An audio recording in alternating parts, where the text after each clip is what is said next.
Olá, pessoal. Eu me chamo Clarice Aragão e hoje estamos aqui gravando o primeiro podcast, o seu Pode Opinar, a sua mesa de prosa. Esse projeto que nasceu através de uma ideia de um colega e ele expôs essa ideia no Instagram dele. E quando eu vi essa postagem dele, aí imediatamente eu me recordei de um pensamento que eu tive um dia anterior sobre também a possibilidade de criar um podcast para debater temas diversos, sempre com um convidado. E liguei para ele, nós conversamos e resolvemos, então, seguir com esse projeto juntos. E essa pessoa está aqui na minha frente, o nome dele é Pedro Henrique, meu querido colega, hein, Pedro? Eu queria externar a minha felicidade de estar realizando esse projeto do lado da doutora Clarice, de pessoas especiais, uma insatisfação que eu tinha de observar que faltava na internet, no YouTube, opiniões diversas sobre um conteúdo relevante. E eu me pronunciei no meu Instagram, através das minhas redes sociais, que eu tinha a intenção de criar esse lugar, esse espaço, né, de comunicação. E de imediato ela me ligou e disse que tinha a mesma ideia. Então nós resolvemos executar esse projeto.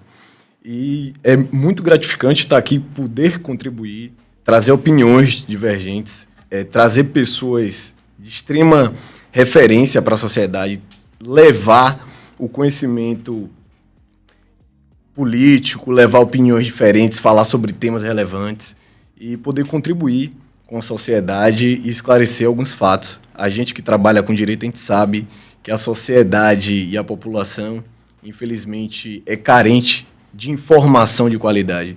Então, esse podcast tem por esse objetivo tentar, claro, com toda humildade, trazer coisas positivas para o nosso público.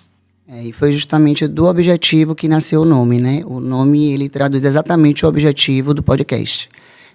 Pode opinar na sua mesa de prosa. Então, aqui, na verdade, é uma prosa que nós vamos ter com o nosso convidado e também com o nosso colega que abraçou a causa, o nosso querido João Sena, que ele recebeu o convite. Na verdade, a gente conversou com ele sobre a ideia, né, o projeto, e imediatamente ele se mostrou interessado e nós fizemos o convite para que ele aderisse. E ele está aqui hoje, firme e forte, o nosso dinossauro. Diga, pessoal. Na verdade, eu fui intimado, né? Porque ela, quando me convidou, disse que eu tagalerava demais, que falava muito e seria ótimo participar desse podcast. Então, eu aceitei e encampei, discutimos algumas possibilidades de temas, né? Decidimos que, embora seja formado esse programa por 3 advogados, que não seria focado, né, no direito em si, por simplesmente, mas quando a gente estivesse discutindo os temas mais variados da sociedade e quando surgisse a oportunidade, haveria, sim, algumas pinceladas jurídicas, né, mas não será para discutir lei, discutir jurisprudência, nem decisões do STF. Né? Então, nós, quando começamos a programar, a desenhar este podcast, começamos a discutir em vários pontos e vimos que nós temos pontos convergentes e pontos divergentes. Pontos que nós 3 concordamos e pontos que nós 3 discordamos. Mas isso faz parte dessa mesa de prosa, isso faz parte do respeito às opiniões, e é isso que nós queremos aqui, ouvir todo mundo, ouvir nossos convidados e debater, respeitando suas opiniões, nossas divergências, e fazer um programa que agrade a todos vocês. Né? Uma dessas convergências, até o Pedro Linguarudo já estava dizendo ali, foi quando nós nos reunimos a primeira vez, e decidimos que a gente precisava trazer uma pessoa de relevância social, um expoente, né? na Bahia, né? e na sua área, para que a gente pudesse ter uma estreia digna, né? Digna com uma pessoa que pudesse acrescentar muito e entrar no nosso programa e deixar nosso programa tendo o pé direito na frente. Então, por isso, então, que nós escolhemos o nosso convidado agora, que eu digo logo de meio que é uma honra, uma referência para mim, né? Pessoa que eu admiro muito. e que é o vereador de Salvador, Silvio Humberto. Silvio Humberto, dos Passos Cunha, possui doutorado em Economia pela Universidade Estadual de Campinas, Unicamp, em 2004, e mestrado em Economia na Universidade Federal da Bahia, UFBA. É professor assistente da Universidade Estadual de Feira de Santana, UFS, desde 1993. É um dos fundadores e atual presidente de honra do Instituto Cultural Steve Biko.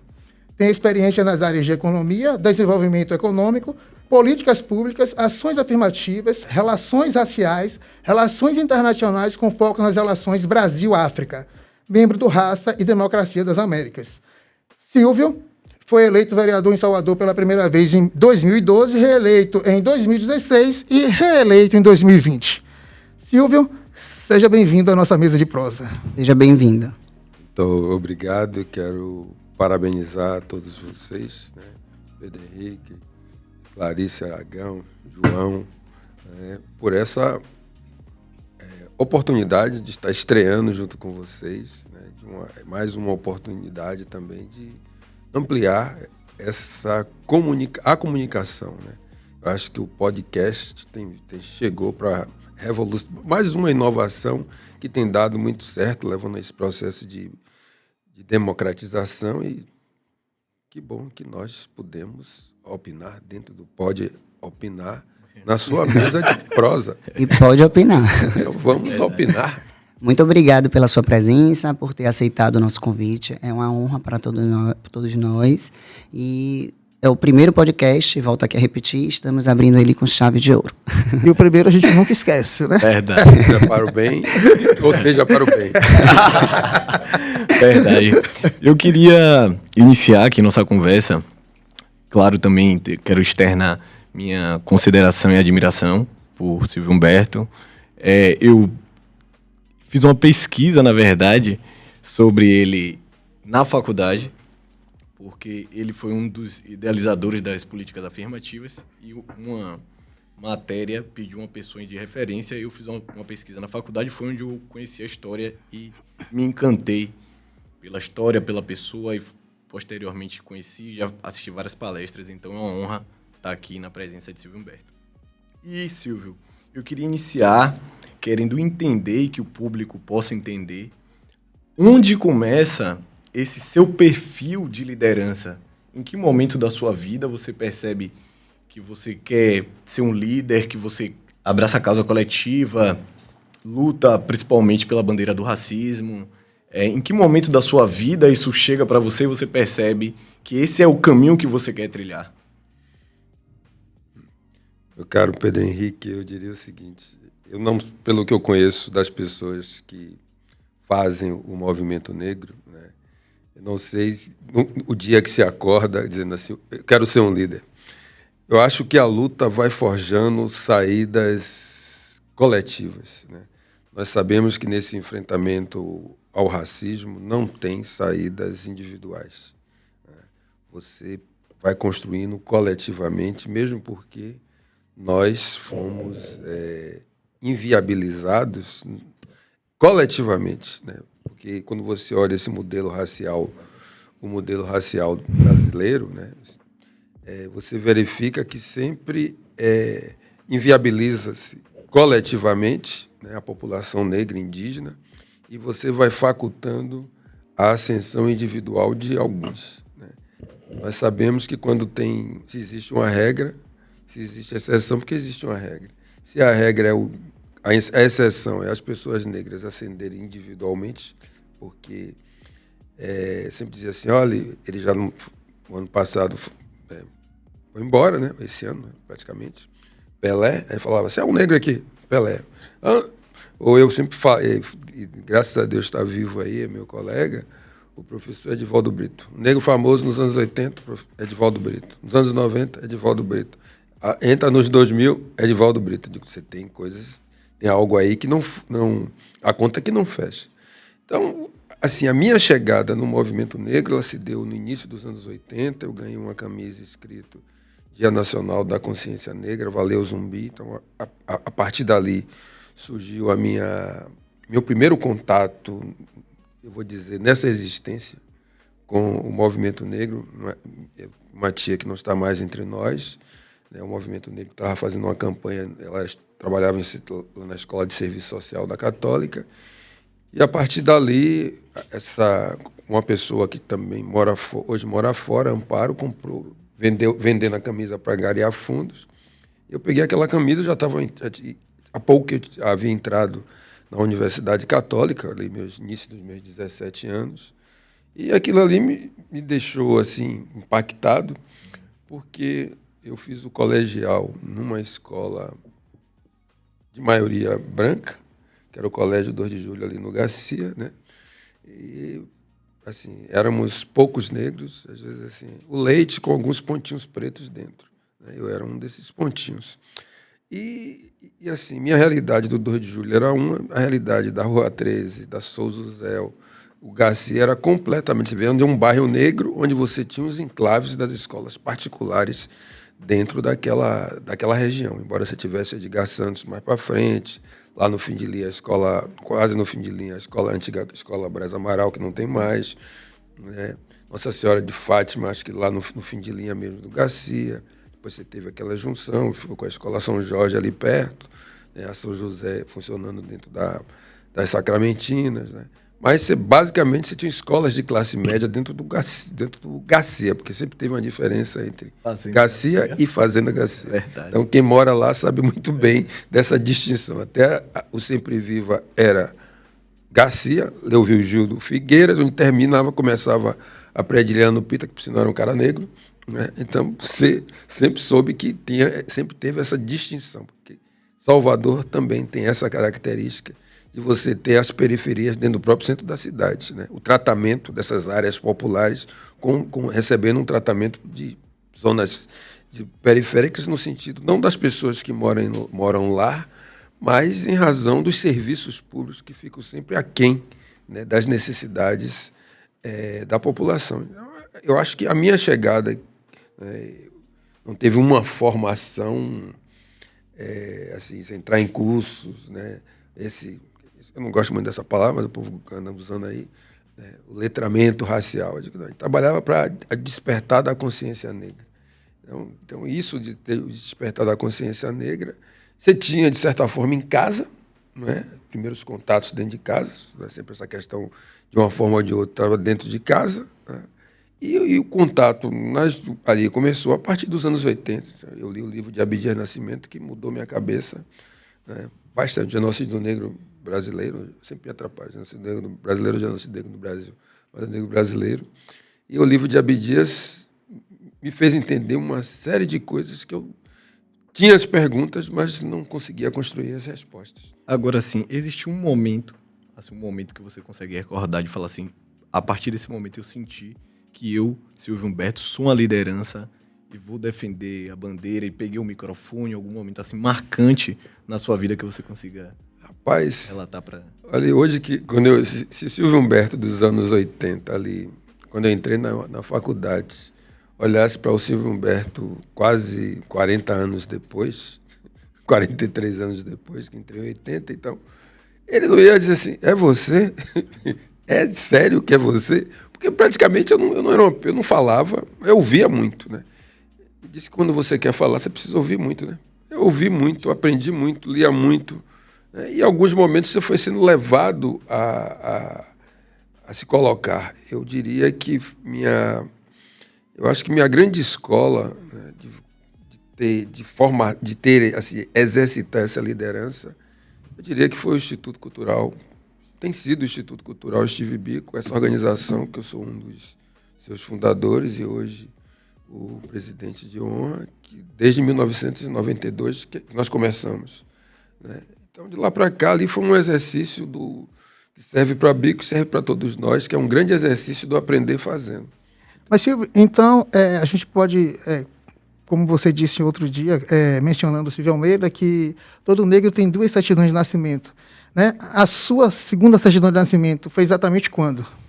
Eu acho que essa segunda certidão foi com a primeira entidade que eu encontrei foi o Movimento Negro Unificado, né? Então ali foi uma grande escola, assim, conhecer Luísa Barros, o finado Lino Almeida, conhecer ainda de nome Lélia Gonzalez, né? Jonatas Conceição, Ana Célia, que está aí viva, Gilberto Leal, Bujão, Aston, uma gama de pessoas que passaram, e outros, né, homens e mulheres, né, que passaram pelo movimento, fizeram o movimento, né, que faziam por militância. Então, Luiz Alberto, que está aí. Então, toda essa construção é ali o grande início da escola de muita gente. João Jorge, que hoje na Fundação Palmares nós fundamos um grupo na UXAL, o Grupo Negro da UXAL, inspirados no Grupo Negro da PUC. Era eu, João Jorge, a procuradora Márcia Virgens, né? O auditor fiscal hoje é Antônio, né? Antônio Jaguarari Grave, Silvia Eugênia é minha mãe, a outra Silvia, né? Silvia Augusto, que é lá do Garcia, uma que, se estivesse viva hoje, estaria com acho que uns 68 anos, onde ela estiver, esteja sempre em paz, que é Vitória Cristina Leres Aranha, minha amiga, assim, que fazia serviço social à época na FED. Nós nos juntamos ali em 81, né, e fizemos o Grupo Negro da UXAL. Né? Então, ali foi mais um elemento que você vai sendo formatado. Às vezes você não está à frente, você está do lado, vai fazendo, às vezes você vai ser o tarefeiro, né?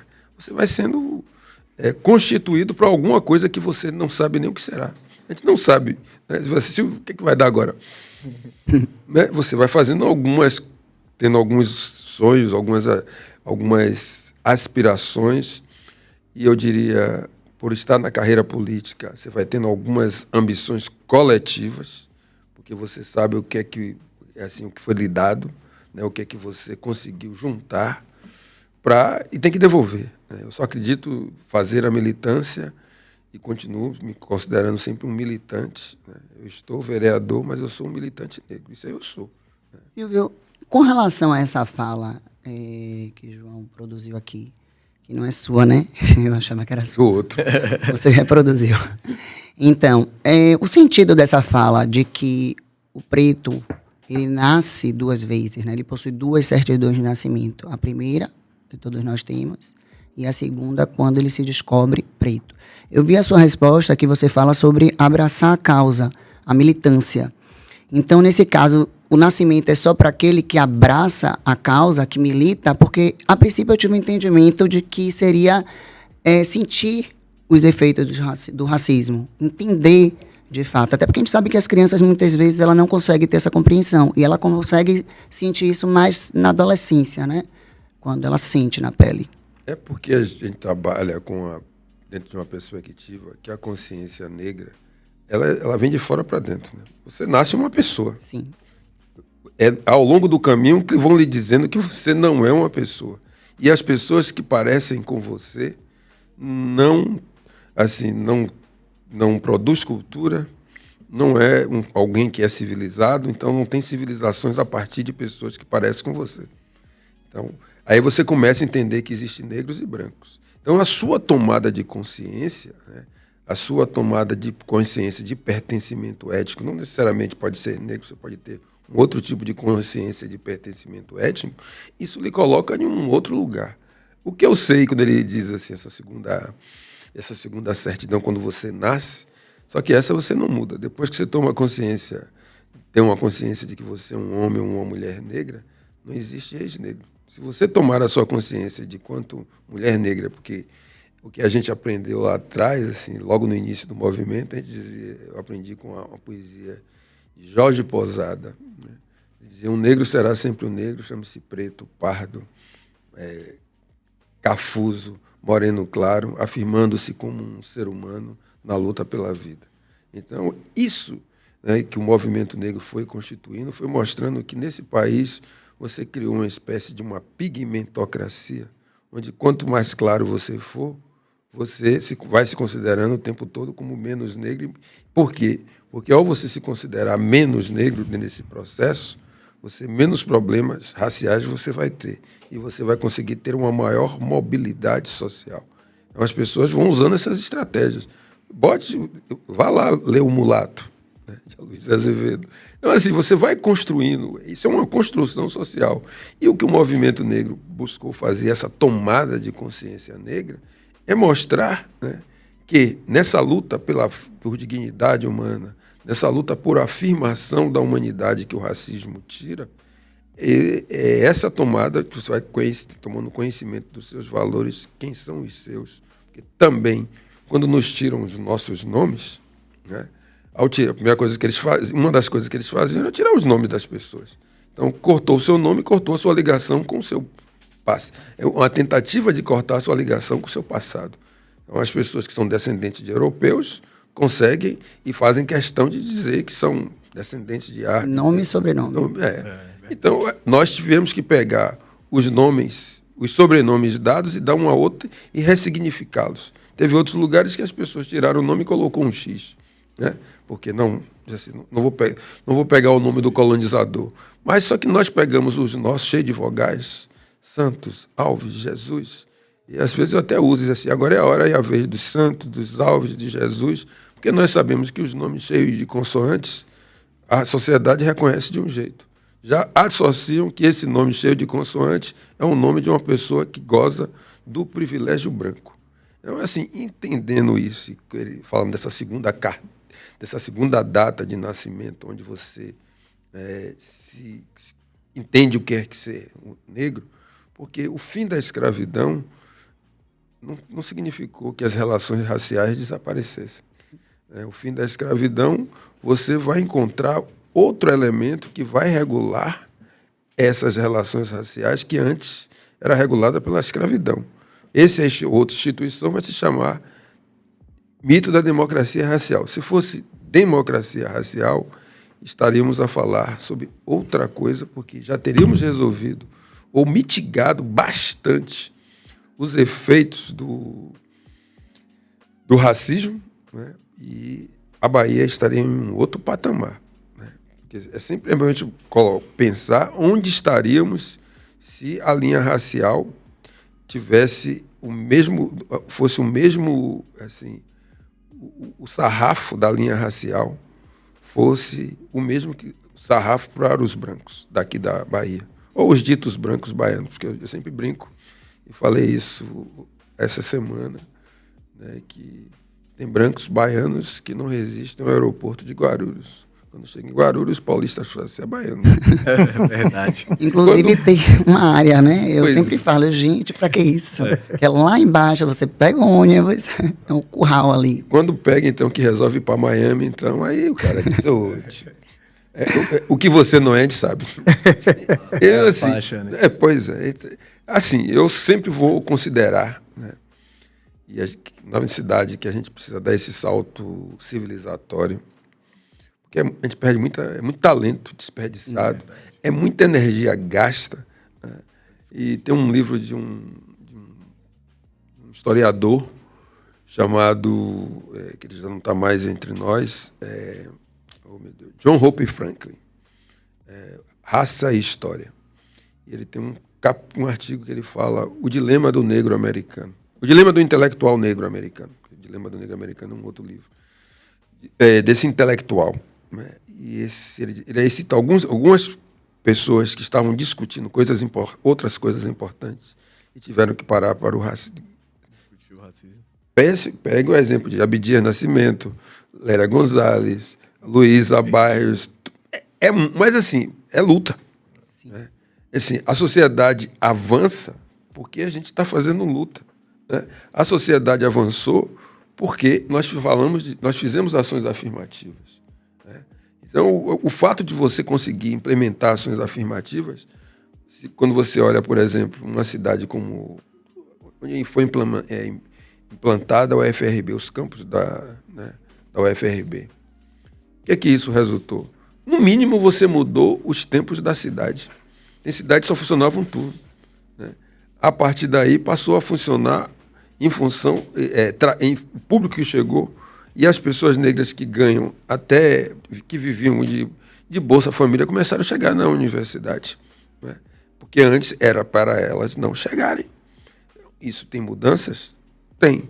Agora, quando eu digo que a gente pode mais, né, tem todo um potencial, porque se eu entender que o desenvolvimento passa por você tornar as pessoas plenas, né, você ter o potencial, né, materializar o potencial das pessoas, é você potencializar a gente, né? O racismo impede que as pessoas sejam potência. O sexismo impede que as mulheres sejam potência. Porque é uma condição, mas a gente deixou a condição de escravizados, mas você não deixou de ser negro. A sociedade continua lhe reconhecendo como uma pessoa negra, que foi o que originou a sua condição de escravos, de escravizados dentro da sociedade. Então, eu entendo que essa compreensão é que leva a essa interpretação dele, né, desse segundo nascimento, porque quando você se embate também numa questão racial, que você descobre que você já não tem a proteção da sua família, ou tem determinados lugares que você já, principalmente nas famílias que são muito misturadas, isso está posto, né? Porque a família não é uma ilha, não vive numa redoma, né? Embora eu sou do tempo que a família era doriana, né? Aquela família lá que nunca existiu, só na propaganda. Aproveitando esse gancho, Silvio, e você pontuou em relação ao despertar, e eu sou muito feliz em despertar e me reconhecer como negro, entender a questão do racismo sistêmico, entender quando eu estou no shopping de terno e gravata e sou confundido com segurança a todo tempo e me perguntam onde é a loja X, onde é a loja Y. Eu queria, e aí não sei se você tem sugestões para produzir mais despertar sobre uma parcela que eu acredito ainda ser imensa em relação a não ter essa consciência que o racismo existe e até mesmo sobre se olhar no espelho e se identificar como negro, porque a beleza, você se aceitar, eu acho que é até um processo, doutores, psicológico, para você ir melhor em uma entrevista de emprego, para você ter uma relação melhor dentro de casa. Então, assim, ferramentas ou instrumentos, você até já relatou algumas, como as políticas afirmativas, que daqui para frente que possibilite o despertar de outros indivíduos. Nesse sentido de consciência negra, de embate contra o racismo. Olha, tem situações que você só percebe que aqui a gente é um lugar extremamente racista quando você vai contrastar com o outro a partir também das experiências de outros. Essas microagressões, isso vai lhe marcando. Todo dia você tem que dizer assim, poxa, eu tenho que parar para te responder isso, é mesmo? Tem dias que você vai ter que ter muita flexibilidade e dizer assim, eu não vou te responder, não vou te dizer nada, né? Porque isso pode levar você a um adoecimento, você tem que andar 24 horas armado. No dia que você bate a guarda, aí você, tipo assim, receba, né? E eu até vivenciei isso lá nos anos 80, quando eu estava fazendo mestrado aqui na faculdade de economia. Tive uma situação de discriminação dentro da escola, que eu fui desconhecido, não fui reconhecido pelo diretor da escola, então isso deu uma confusão, né? Na época a escola estava em reforma e tal, e eu fazia um mestrado e ele perguntou para onde é que eu ia, aí foi um verdadeiro bate-boca naquele momento, né? Fiz carta lá para os professores, alguns professores assinaram, outros professores só queriam assinar, assim, como não viram a cena, acharam que a postura dele não poderia ser chamada de autoritária e racista, porque ele era autoritário, mas não significaria que ele era racista. Eu vi de tudo um pouco, né? E depois, quando eu tive uma situação de discriminação, num restaurante chamado, na época, né, ali no Rio Vermelho, o Volare, que tinha uma festa do Aquibeu, né, e eu entrado, não tinha nem dreads, né? E eu lembro que minha camisa era até escrito Pierre Cardin, tal, assim, jovem, né? Camisa, aí vai. Silvio Humberto, e assim, sabe, você vai tão relaxado, ia ter uma festa, né, de confraternização. Aí o pessoal chegou, aí quando eu fui me dirigir para entrar, assim, eu perguntei onde era que é a entrada, aí a pessoa sinalizou a entrada, isso eu estou falando em 86, mais ou menos. Aí a pessoa disse, a entrada é aqui, o porteiro. Mas tem um problema. Aí quando ele falou tem um problema, eu disse... É mentira. Aí eu fiz assim, digo, qual é o problema? Oh, não sou eu, não. Não sou eu. Olha, pasmem. A dona daqui não quer que pessoas assim como você entrem. Eu digo, o que são pessoas assim como eu? Aí ficou aquele... tá bom, eu vou entrar, você me tira. Aí, quando eu entrei, depois uns colegas me disseram assim, pô, se os garçons vieram atrás de você, eu nem vi. Quando eu cheguei perto da mesa, o pessoal, Silvio, você atrasou e tal. Aí os garçons recuaram. Aí eu disse, olha, eu não entrei porque o garçom lá embaixo, o porteiro lá embaixo disse que não entram pessoas negras. Aí, aquela confusão, sai de lá, restaurante, a gente faz protesto na porta, né? Tudo isso, de tudo deu um pouco, né? Nesse caso explícito. Eu fiz a minha autocrítica, né? Porque foi um período que eu me afastei para poder estudar para o mestrado, né? Aí eu disse, você está fazendo mestrado e está achando que deixou de ser preto nessa cidade. Aí falei assim, tio, volte aí, viu? Esqueça, você volte aí. E assim, é isso que eu falo, né? Porque você vai para uma relação de consumo e sai morto, como o que aconteceu com o 20 de novembro eu esqueci o nome dele agora, lá no Carrefour, em Porto Alegre. Sim, sim. Thaís Araújo, uma certa vez, acho que no 20 de novembro, numa novela, ela tomou um tapa. Assim, na novela. Né? Joelhos até. É. Então, assim, a gente tem uns avanços, né? Quando você olha, por exemplo, a diversidade hoje na TV Bahia, a novela que está aí, Vai na Fé, que você sai de uma novela tendo duas mulheres negras como protagonistas, vai para uma outra que continua. Isso, assim, é para a gente entender que você tem mudanças, mas não fique satisfeito com isso. Porque ao mesmo tempo que você tem isso, nunca se matou tanto jovem negro. Nunca morreu tanto jovem negro vítima da violência policial. Principalmente aqui. As agressões nos bairros populares, isso nos diz respeito diretamente. Até provar que não, como diria Açúcar na sua música, todo negro é vilão. Né? Então não importa se você... assim, tem uma pele que não sai de você, seja você, quando você tira a sua roupa, que você não é policial, ou quando você pega o exemplo de Adson ali, lá no Carnaval, a agressão de Adson Gomes, né? Uma agressão brutal. Quando essa microagressão olhar para você, não tem nada contra as pessoas serem segurança. Mas por que você não faz essa mesma pergunta para as pessoas brancas? Às vezes com o cabelo grande, né? Quando eu tinha cabelo aqui agora, né, gente, você sabe. Né? Então, aí eu andando, aí eu entrei numa loja para estar fazendo reforma em casa. Aí aquela coisa de pensar que eu era cantor, né? Aí eu já vi a piada pronta. Disse assim, você já sabe que tem um grupo de pessoas que ficam embaixo batendo palma, né? Que o artista precisa. Eu digo, eu sou esse, o público que bate palma. Eu não canto nada. Né? Eu digo, por que você acha que todo mundo tem que cantar? Né?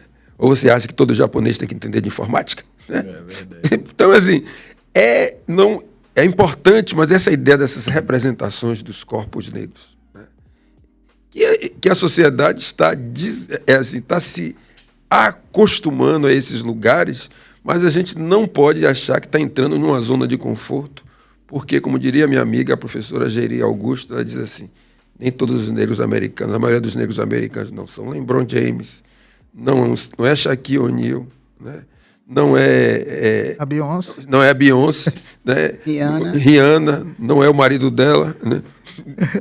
Ali é a minoria, né? Porque a grande maioria não está ali, né? Então, esse é algo que a gente precisa atentar, e por isso que não tem saídas individuais, as nossas saídas são coletivas, porque às vezes a gente também chega nos lugares, nas relações de consumo, vou chegar lá e vou comprar tal roupa. Aí você faz, tem pessoas negras lá vendendo? Digo, se não tem, por que você vai fortalecer um negócio que não fortalece a gente? Então, essa ideia do consumo consciente é preciso. São algumas vacinas, né?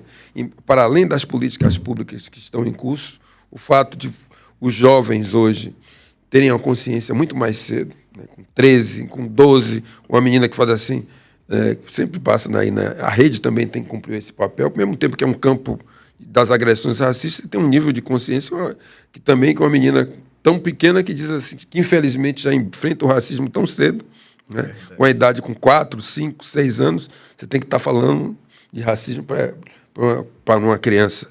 E ela diz, não, meu cabelo não é duro, duro é seu preconceito. Né? Assim, você já tem que estar armando os seus filhos e filhas para isso. E, por outro lado, os brancos também ficam numa situação que as crianças não podem ser crianças. Porque, na medida que você priva do contato da diversidade, quando você cresce, vai ser o quê?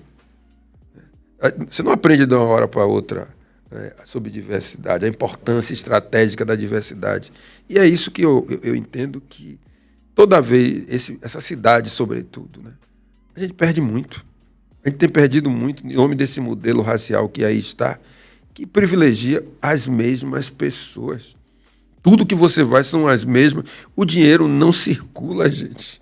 O dinheiro fica na mão das mesmas pessoas. Então, o racismo inviabiliza socialmente a gente nesse primeiro momento.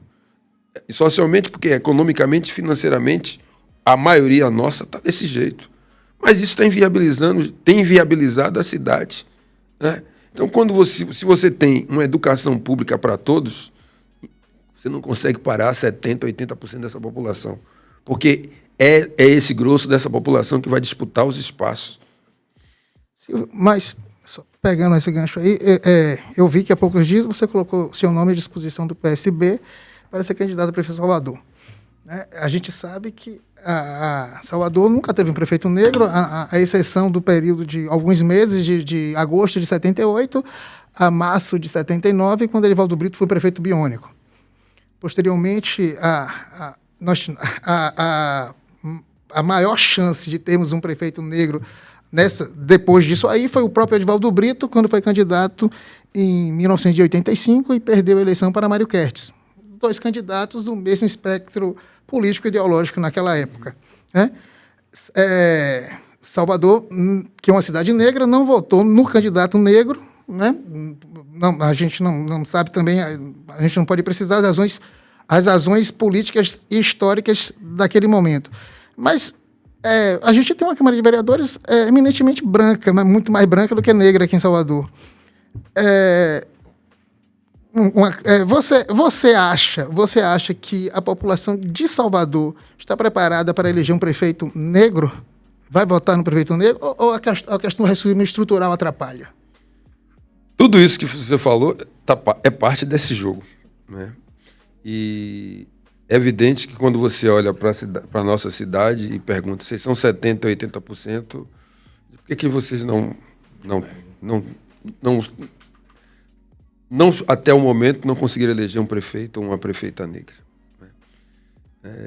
Mas algo que a gente conseguiu fazer foi tornar a questão racial um tema incontornável. Mesmo lá em 2012, quando a CM Neto foi se candidatar, ele precisava limpar a imagem que tinha o antigo, hoje União Brasil, mas antes era o DEM. Eles mudam o nome, mas a filosofia e a essência deles permanece, né? Foi PFL, DEM e agora União Brasil. E a União Brasil, né, o DEM à época, eles entraram com a ADIM, né, uma ação direta de inconstitucionalidade em relação às ações afirmativas. Perderam, mas eles entraram, né? E ele, para se livrar disso, né, dessa pecha numa cidade negra, ele colocou uma vice-prefeita negra. Né? Fez o jogo da política, fez ali o seu oportunismo, teve o oportunismo racial, né, dentro do jogo, e foi eleito. Quando ele se sentiu forte o suficiente, né, fez uma outra escolha dentro do jogo da política. Se você analisa isso, as pessoas vêm batalhando a necessidade de ter um prefeito, porque nós sabemos que é na política, é o poder político que se derruba o dominó para que os outros, né, as coisas aconteçam. E eu diria que quando você chega em 2022, né, que é agora, né, ano passado, ele não contente, disse: o negro sou eu. Aí a população disse: só que não. Porque mais que as pessoas tenham dito que isso não pesou. Porque disse assim, aí vem a pecha de afro-conveniente, tá aí. Então, o que é que nós temos? Essa questão racial, ela vem se reposicionando. A gente tenta, eles puxam. Né? Eu posso buscar desde 1798, a Revolta de Búzios. Igualdade, fraternidade e liberdade. Se tentou, já naquela época, mais de 200 anos atrás, ou quase 235 anos atrás. Né? Eu posso dizer que nós tentamos com 1823, que esse ano vai completar 200 anos da independência da Bahia. Houve a independência da Bahia, a gente perdeu. A abolição só veio 65 anos depois. Né? A gente precisa agora, nesses 200 anos, fazer 200 anos de uma nova volta da cabocla. A gente precisa fazer uma outra volta da cabocla, né? Ou dos caboclos. Eu aposto, nós estamos maduros para isso. Nós vamos combinar a força do tambor.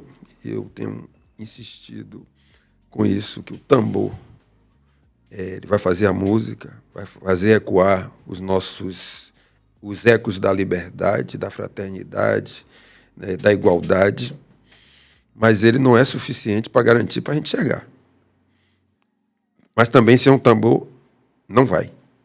Então, é isso e mais os meios e as condições dadas pelo jogo da política. Porque a gente está disputando poder. O racismo estrutura esse poder também. Né? Então, é assim, essas pessoas, as elites, elas são donas de frações desse poder. E a prefeitura é um espaço de disputa dessas elites. Não vão nos dar absolutamente nada. E isso vale também dentro da forma como os partidos são constituídos.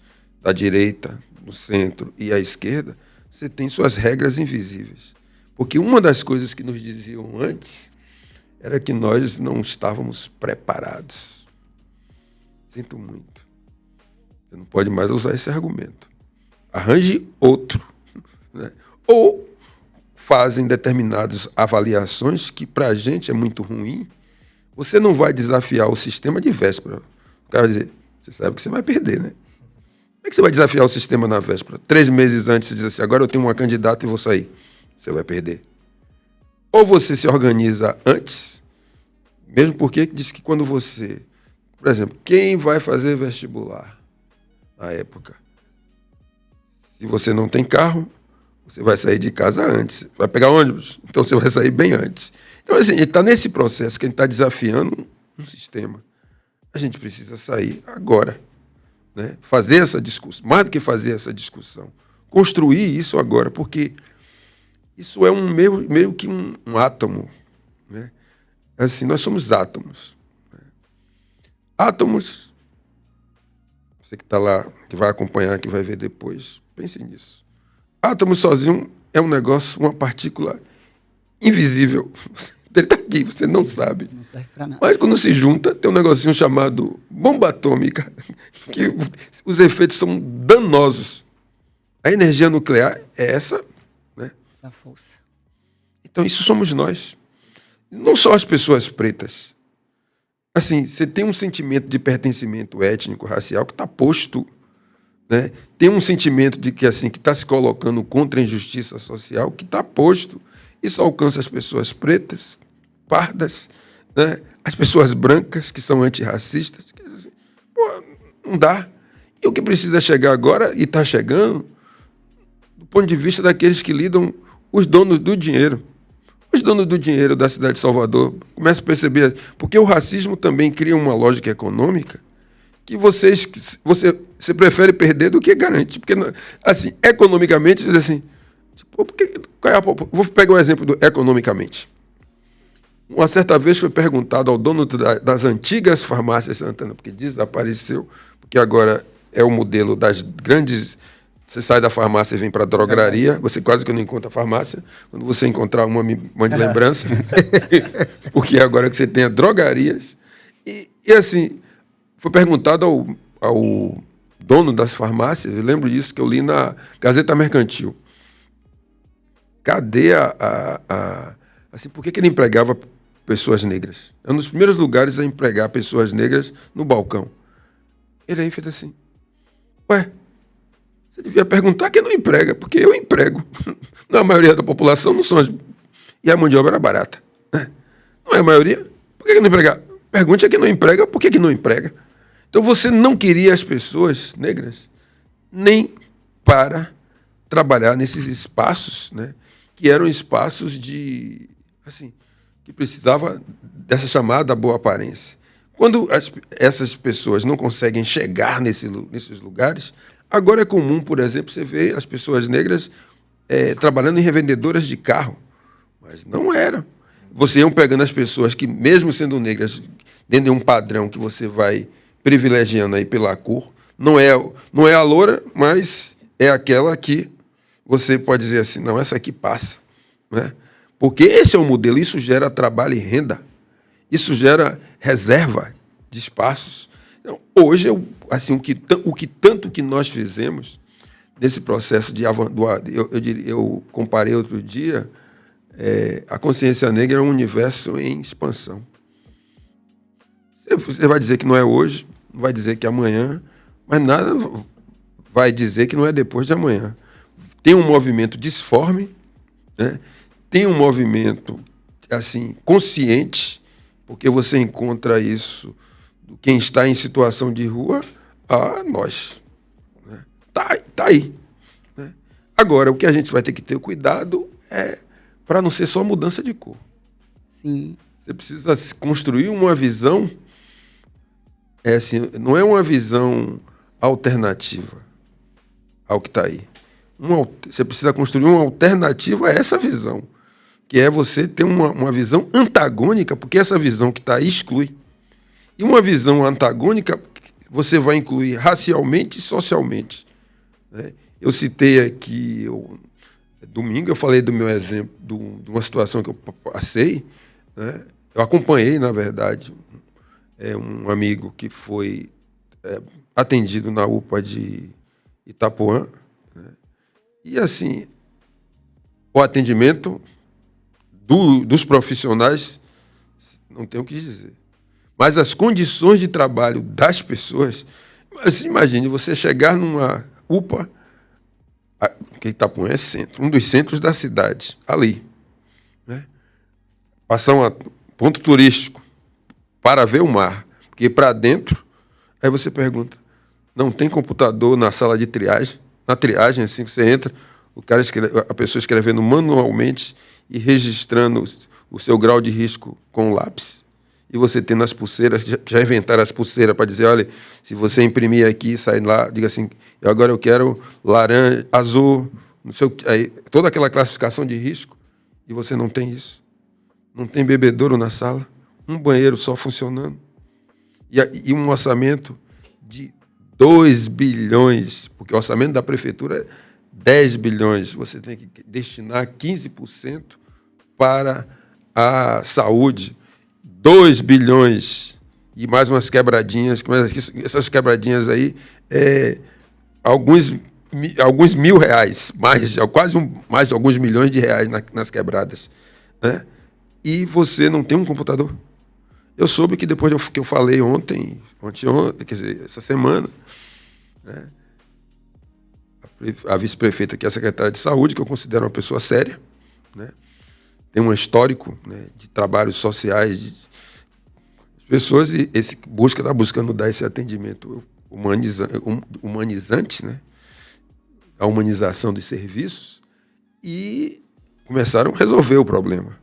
Mas por que não resolveu antes? Aí você está falando que vai...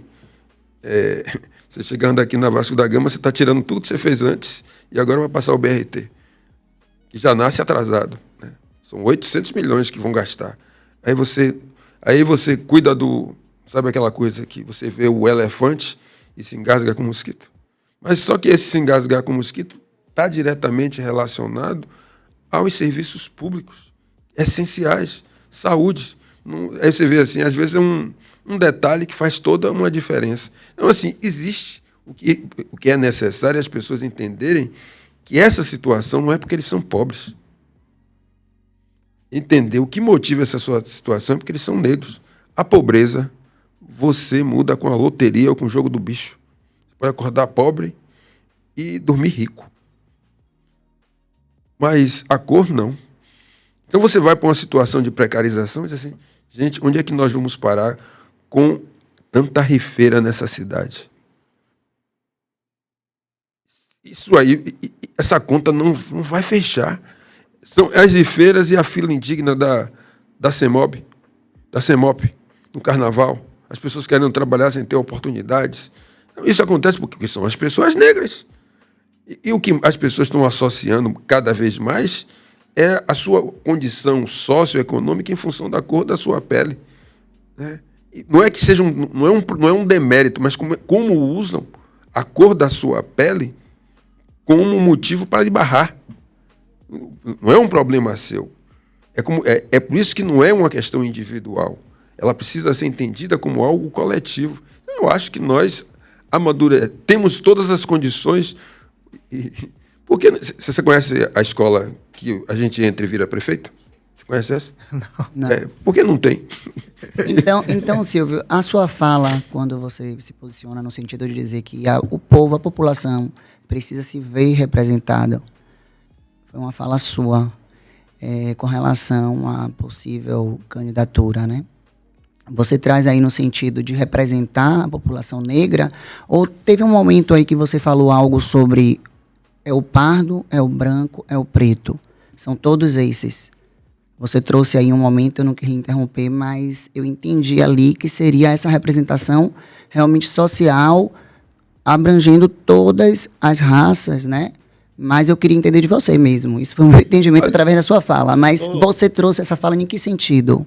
Só complementando, vereador Silvio Humberto, a pergunta da doutora Clarice, Gessé de Souza, no seu livro Como o Racismo Construiu o Brasil, ele faz essa crítica logo no início, que é esse lugar de fala, que algumas pessoas se apropriam desse lugar de fala, acreditando que pode representar uma diversidade de pessoas, ou trazendo aqui para um exemplo mais acessível, que seria um negro querer representar todos os negros diante da diversidade que existe na população, que é muito grande.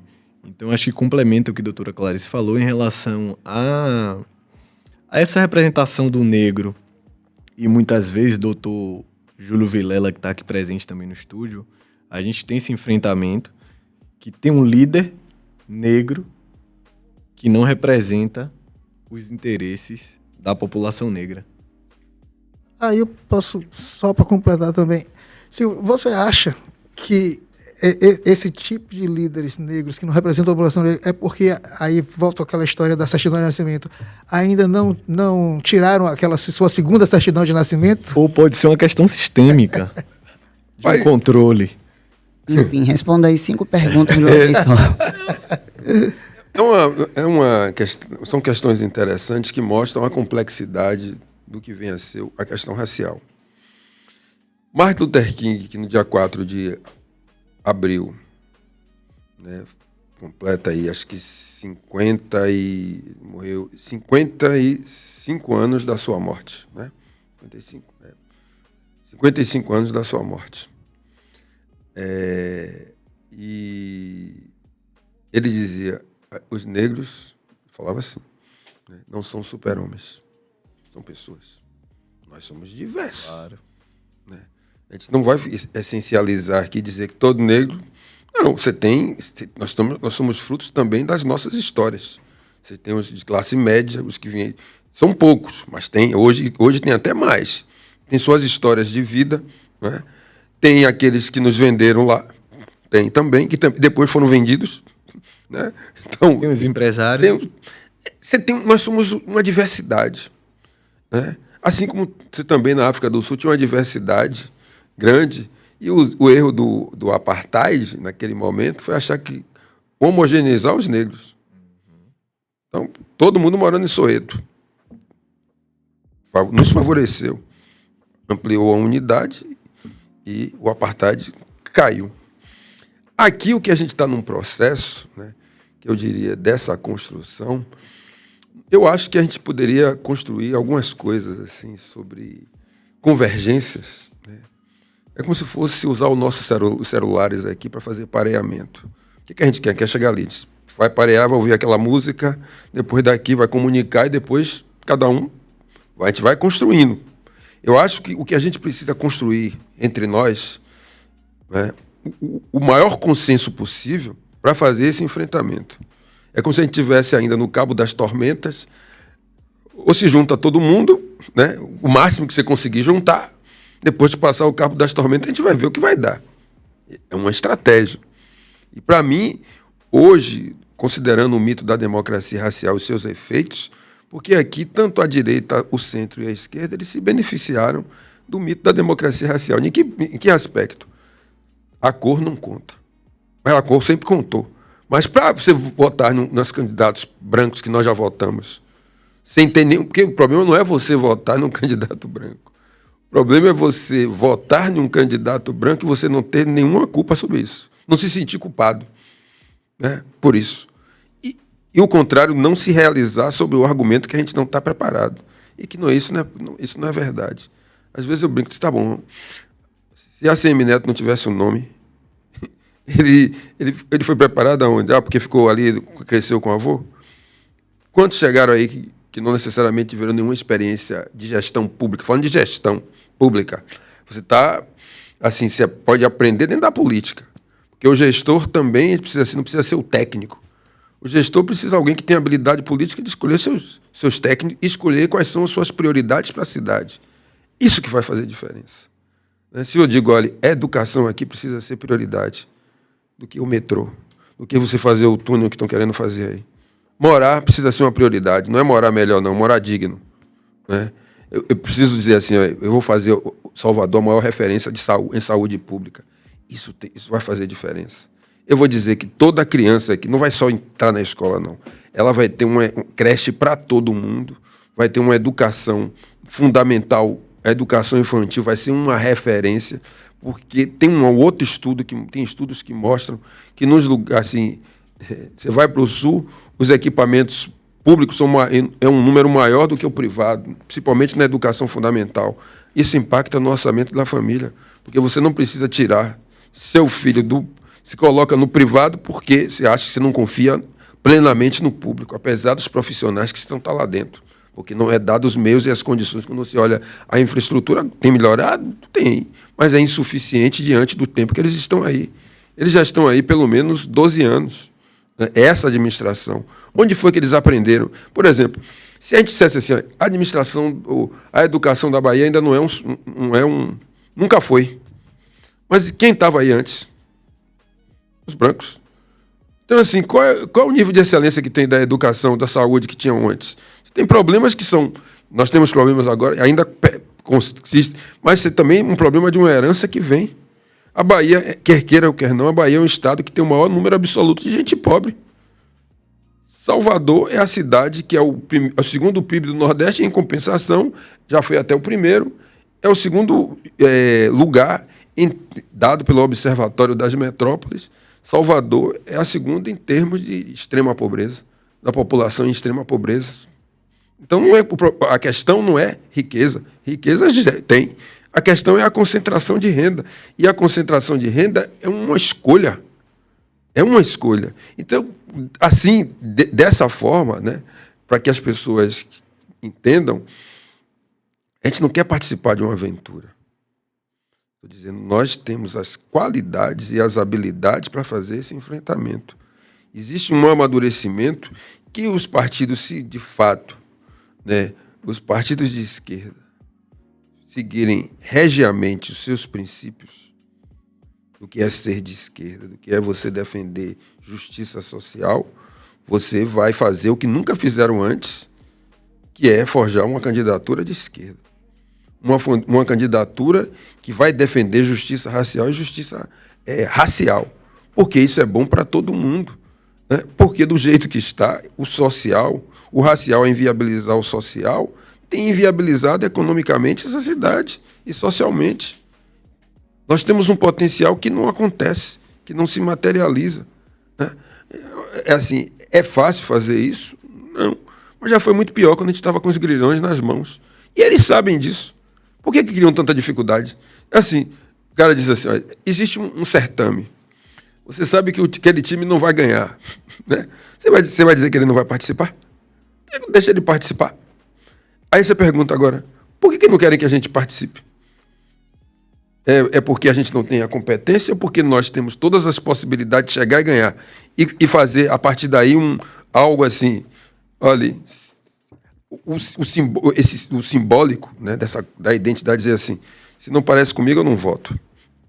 Você ia obrigar tanto a direita, a esquerda e o centro ter que ter candidaturas, assim, iam forjar novas lideranças. Mas desse modelo que a democracia racial se coloca assim, a cor não faz diferença. Então eu vou colocar sempre os mesmos. Tá bom, se não faz diferença, por que você só coloca os mesmos? Não tem alternância. Essa é uma discussão que nós precisamos aprofundar e precisa ser uma tarefa de todos que acreditam que é preciso ter equidade racial. Não é do ponto de vista individual, dizer assim, poxa, eu tenho minhas práticas. Eu estou falando do ponto de vista de a gente pensar a política pública. Né? Dessa cidade precisa dar um salto civilizatório, das pessoas deixarem de morrer porque está com celular. Porque alguém entrou no final de semana e o cara vai reagir, aí reage o assalto e morre uma pessoa. Né? Sai para comprar um açaí e morre. Você está no ponto de ônibus, passa alguém que quer tomar leva seu celular.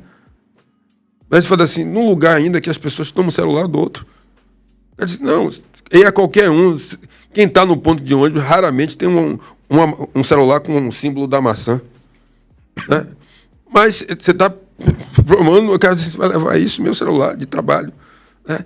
Então, assim, é uma pobreza muito grande que se tem nessa cidade.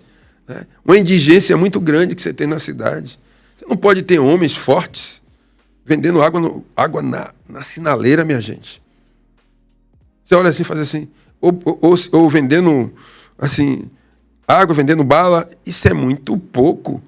Né? Isso assim, isso é muito precário. É assim, porque as pessoas só têm essa alternativa para poder viverem, sobreviverem. E a gente precisa dizer que ele tem direito a mais. E é possível ter mais. O que impede essas pessoas terem mais é porque você tem um modelo racial que inviabiliza desde o início. Quando você não tem creche, isso vai bater em algum lugar. Se não tem creche, vai ficando fora da escola, você chega ali de 0 a 6 anos, você está ali dentro, quando chega na segunda ou terceira série, começa o problema. Né? E aí você vai dizer, não, você vai trabalhar à noite, ou você vai estudar à noite, um menino com 12, 13, 14 anos para participar da EJA, da educação de jovens e adultos, você tinha que estar de manhã estudando.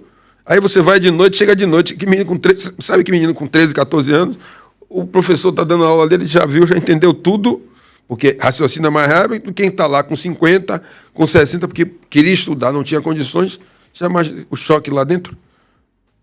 Então, assim, aí você vai achar que é natural? Você tinha que criar um limite, assim, essa idade não vai ter que dar jeito, esse período aqui, eu vou pensar numa política, criar as condições, né, vai ser bolsa, vai ser, assim, é como se eu tivesse aqui, a gente dizesse assim, a juventude precisa ser uma prioridade da sociedade soteropolitana, eu pensando aqui só em Salvador.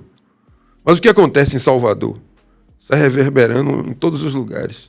Então, assim, se a juventude for prioridade, diz assim, a partir de hoje a gente vai investir para que jovem negro não morra nessa cidade. Né? Esse é outro... Não. As políticas públicas, né? Você não pode deixar a segurança pública na mão da polícia. Só.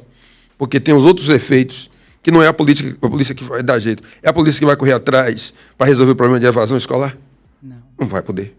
Mas também não pode ser o policial, como eu vi, assim, chegarem de manhã, chegarem nas comunidades xingando as pessoas todas, dizendo que as pessoas têm algum tipo de articulação com envolvimento com o movimento e isso servir para você destratar as pessoas que estão lá. Isso está errado. Isso não é aceitável. Ele esquece que aquelas pessoas parecem com ele. E quando, assim, porque tem um efeito em cadeia que às vezes quem está nessas posições esquece. O seu familiar não é você. O outro não sabe que você é familiar.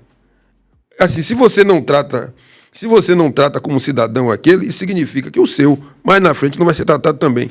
Até provar que não, você vai receber o seu. Então, assim, a mudança disso também é um problema, porque isso vai mudar o tratamento.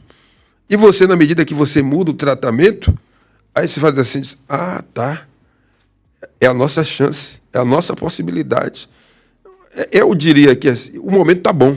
É como se a gente estivesse em encruzilhadas.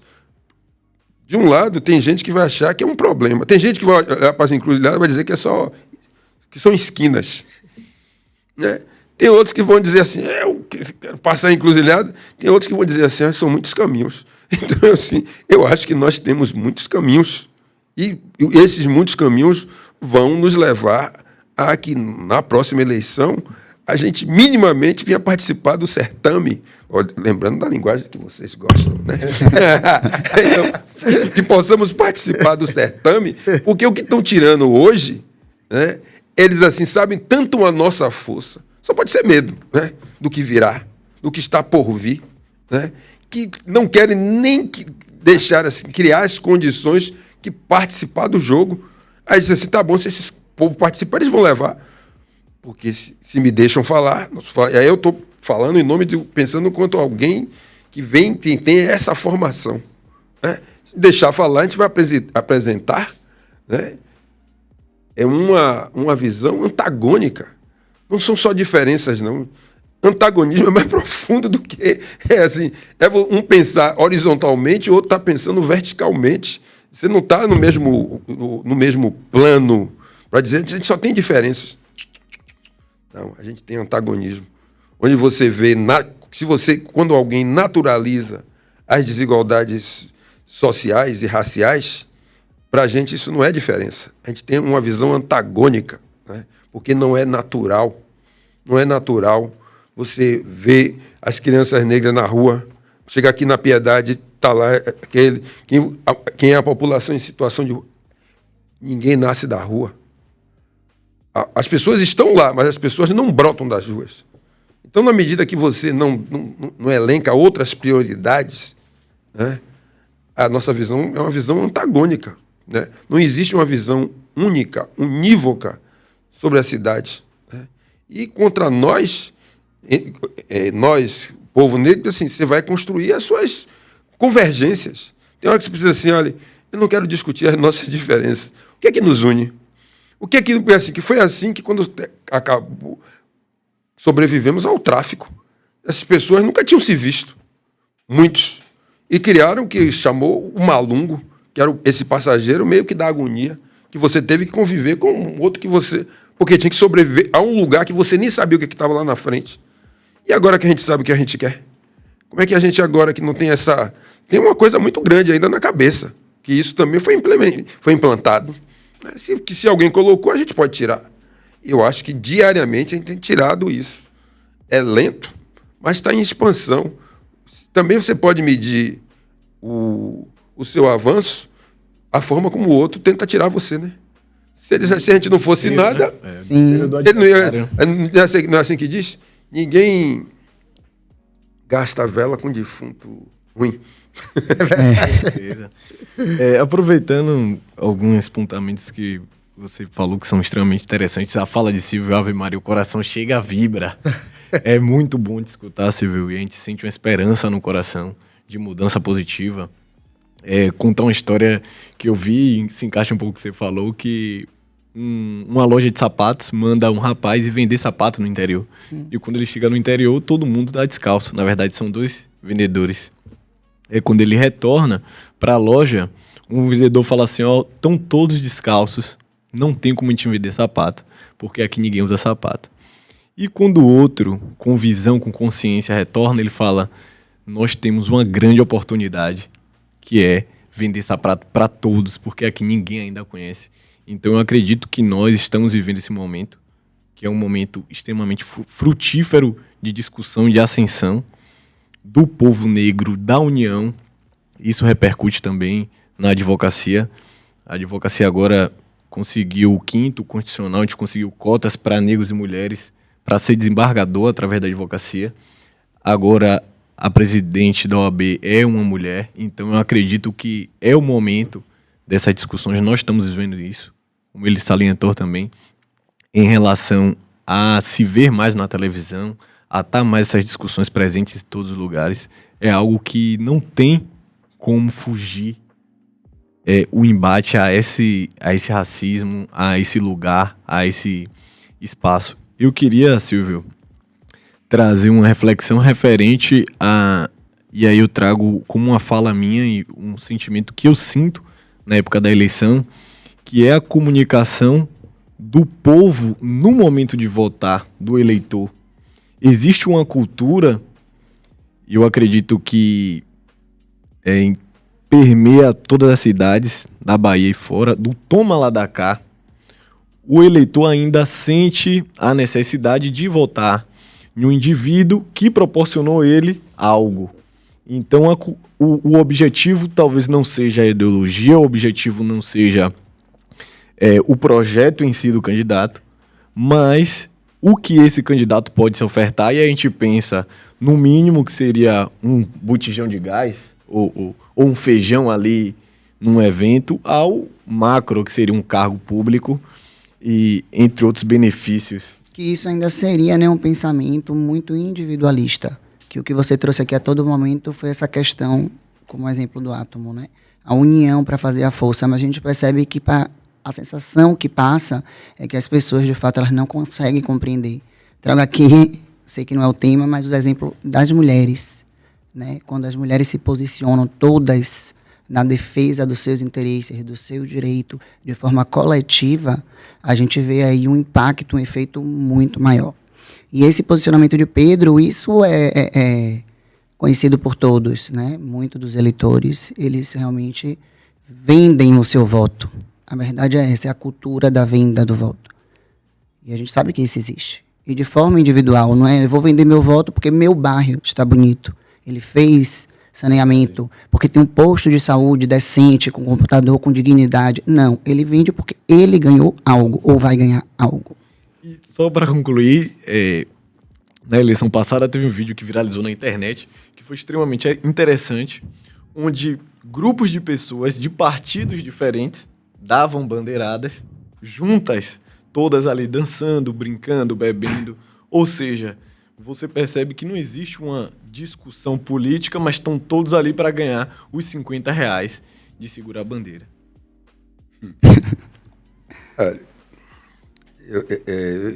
Refletindo assim, eu acho que eu nunca tinha nem pensado dessa forma que eu vou falar agora, que é assim, quando você entende também a política, é um jogo de interesses diversos.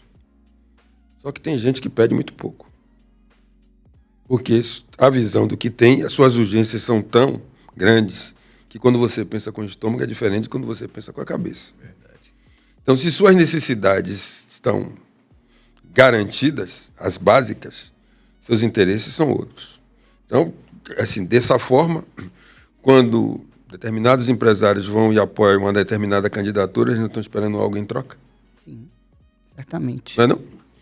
Seja um financiamento, ou seja algo assim, olha, você vai fazer tal obra assim, grande assim, e isso vai beneficiar absolutamente tudo.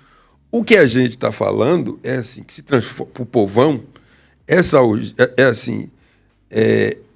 às vezes não entende, a sua urgência transforma uma maratona em uma corrida de 100 metros, mas continua sendo uma maratona, que são 4 anos. E aí você não entende que ao aquela pessoa diga assim, resolva o seu problema aqui, né? Mas ao chegar naquele lugar ele vai lhe prejudicar de tal forma que você não consegue ainda perceber. Não é que as pessoas, eu não acho assim que as pessoas não percebem determinadas coisas, mas diz assim, ele está me enganando aqui, eu vou enganar ele cá, porque tem gente que não chega perto da eleição e diz assim, veste 3, 4, 5 camisas e diz assim, olha, me resolvi. Só que o cara dizendo assim, tem gente assim, você está dando 50, 100 para virar o cabo eleitoral antes, né? E aí o cara diz, quanto esse cara vai, se o cara está gastando X, quanto ele pode amealhar, receber de recursos? Aí eu acho, né? E passando aqui para João, né? Para a gente entender que isso esse jogo da política, tem diversos níveis, né? Por isso que, qual é o enfrentamento agora no Congresso Nacional? Lula ganhou, nós ganhamos, mas você não tem base parlamentar.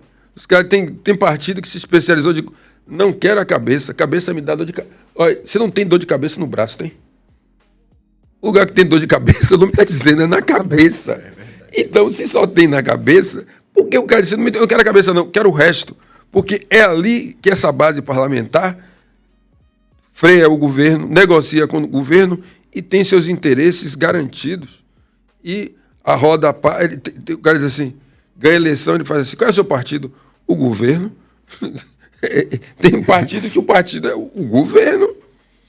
Transita pelo governo, em todo e qualquer governo, e vai assim o tempo todo. Mas essa questão de que a população quer ser tratada com dignidade, né? Essa questão dessa suposta trocar voto por qualquer bem material, etc., existe, evidentemente. Mas quando, e Silvio pode dizer melhor que eu em relação a isso, é o seguinte, quando a população é tratada com dignidade, quando tem a educação, comida na mesa, né, a população sabe retribuir.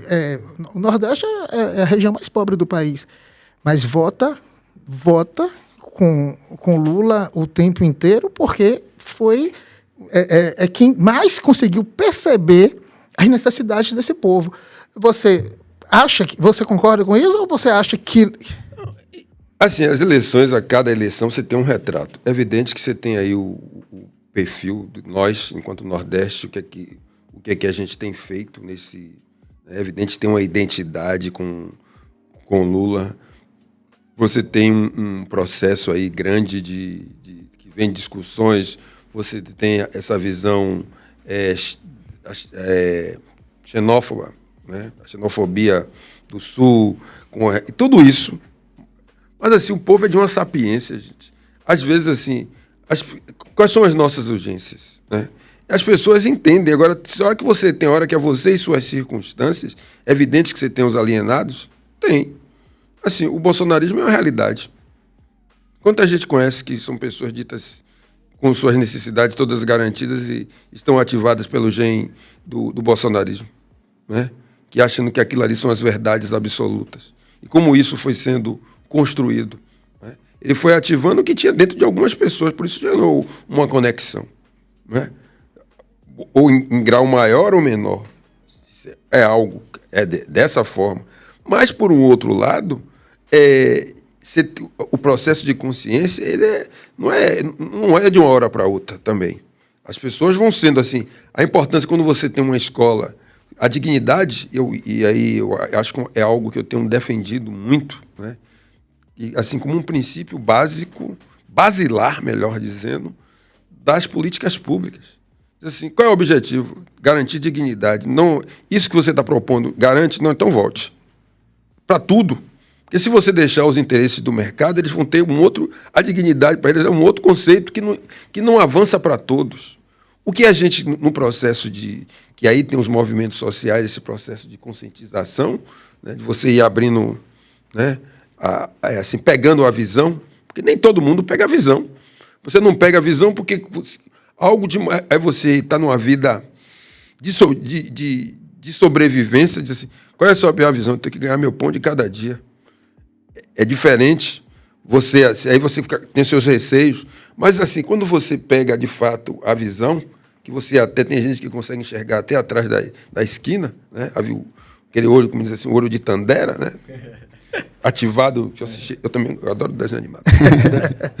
Assim, e aí você pega daquele lugar, esse lugar de visão, essa tomada de consciência, depois que toma, já era. Você começa a ter, assim, eu mereço mais. E o que a gente tem que dizer sempre aqui para a nossa população, esse muito que estão dizendo que é muito para vocês, é pouco. É muito, seu muito para mim é pouco, já nos ensina Djavan, né? É preciso dizer que, assim, a dignidade não tem fim. E também não tem meio termo. Ou é digno ou é não digno. Ou não é digno, ou é indigno. Ponto. Há que se perguntar. Porque, às vezes, quem me conhece sabe que eu visitando muitos lugares, aí você chegava em cada lugar assim que as pessoas moravam praticamente uma sobre a outra, e a luz do sol não entra. Dá meio-dia, a luz de casa está acesa, aí você vai dizer, sabe que você não mora bem, né? Como não? Eu disse, se a luz de sua casa está acesa em plena luz do dia, a luz do dia não entra na sua casa, você tem problemas. Isso pode lhe adoecer. E você precisa dizer isso para as pessoas. Porque senão você acha, não, já tem o meu barraco aqui e tá bom. E você diz, não, não tá bom, o Estado precisa te garantir melhor. Porque garante para o outro, por que não vai garantir para você? Então, é assim, se não sentarmos junto na mesa, né, e ficar distante da mesa do poder, não vai sobrar nem os farelos desse bolo. Isso é algo que essa tomada de consciência e que você vê materializar nessa, né, troca de voto, né? Assim, pior do que isso é as pessoas que não entendem, porque esse daí sabe a importância do voto. E tem aqueles que não fazem isso, mas fazem isso. Eu vi a gente fazendo um esforço de campanha, aí você vê a pessoa andando assim, você vai no carro assim, vê a pessoa andando, aí a pessoa vai andando assim, ó, olhando pro chão. Aí encontra uma foto, né? Um santinho. Um santinho. Encontra um santinho, pega, faz... Aí você faz, poxa, aquele esforço de 3 meses fazendo, alguém sai para a eleição sem... Quem encontrar no chão, eu voto. Isso é um problema maior do que o outro. E eu já ouvi também de algumas pessoas me falarem, eu não acreditava, eu achava que isso era mito, mas que seguem as pesquisas. Porque eu não vou perder, mas não é perder no sentido de eleger alguém que traga essa dignidade, né? E sim no sentido de perder aquela competição ali do momento. E eu tentei até explicar para uma dessas pessoas, mas acabei desistindo. Por isso que a gente tem um papel importante. Tem gente aqui no nosso estúdio aqui de comunicação. O papel da comunicação é fundamental. Não é só o que você fala, mas é o que o outro entende. Sim. Se você falar uma coisa, eu posso estar aqui falando. Se a gente não encontrar uma linguagem que alcance Jesus, o sobrenome Jesus, e pegue o outro nome cheio de consoantes, se você encontrar essa linguagem, por que Lula é um bom comunicador? Ele é, acima de tudo, além de ser um público, mas ele é, acima de tudo, um grande comunicador. Ele fala com as pessoas como se estivesse batendo um papo. Né? Isso faz uma diferença. Você sente verdade, você sente sentimento, sente energia. Né? E isso a gente precisa melhorar bastante a nossa comunicação, porque o que dizer nós temos. Agora vai ter que melhorar a forma de como você consegue alcançar as pessoas. Agora, deixa eu fazer uma pergunta pessoal, né? Eu quero uma opinião sua. Eu quero que você me diga o seguinte. Você falou, logo no meio do nosso bate-papo aqui, que é difícil entrar para competir, porque eles bloqueiam. E não por causa da sua cor, né? E se você acredita, porque eles reconhecem a competência. E eles alegam que não tem a competência. Então, por que não deixa? Já que eu não tenho a competência, eu vou perder. E aí eu lhe pergunto, você como vereador, você conseguiu superar pelo menos essa barreira? Você se elegeu. E eu gostaria de saber quais foram os desafios, se você encontrou, acredito que sim, desafios no seu exercício. E quais foram esses desafios? Eu lhe diria que uma tradição política conta. Você ter pessoas na sua família que são políticos, isso conta. Porque você vai achar... A política pode... Chega na sua mesa. Às vezes as pessoas... Né, não nego o... como é que eu vou dizer?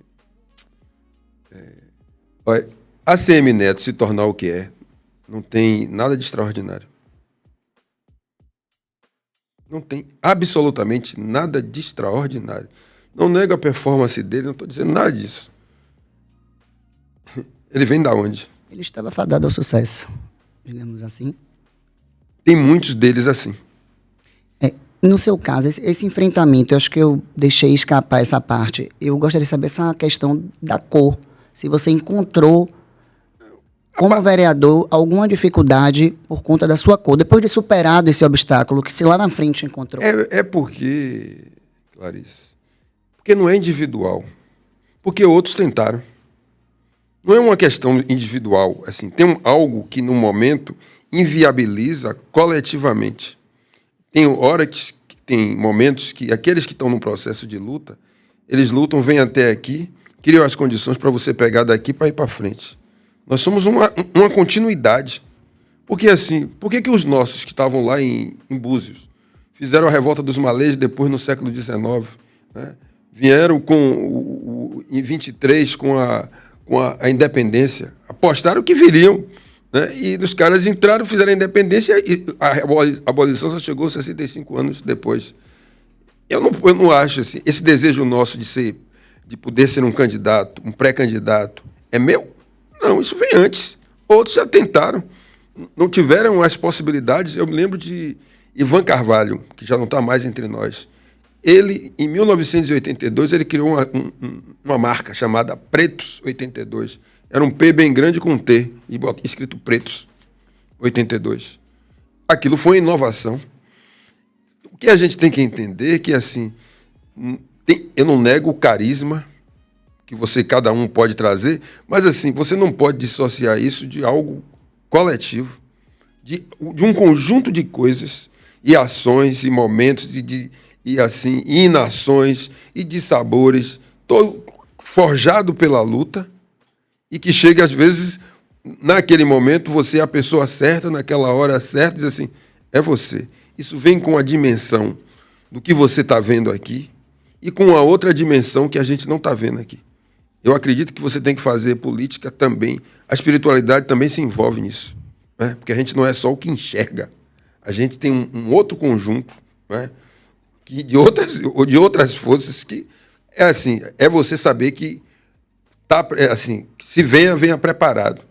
E como outros fizeram, já tentaram antes, né? E pode estar se desenhando, não estou dizendo que não tem uma bola de cristal, dizer assim, poxa, você vai ser o candidato em 2024. Tem luta. Agora a gente precisa acreditar que é possível. Eu hoje de manhã estava relendo um livro que eu gosto, que é um livro chamado Afrotopia, que é um livro de um mix de economista e músico, Feuine Sarr, que é um jovem senegalês.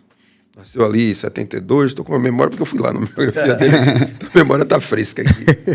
E ele disse, ele tem uma parte que chama Lições da Alvorada, né? Tem um que ele chama Lançar-se ao Mal, mas como desafio para a África, pensando a África, né? E a necessidade de se encontrar os seus próprios caminhos para resolver seus próprios problemas.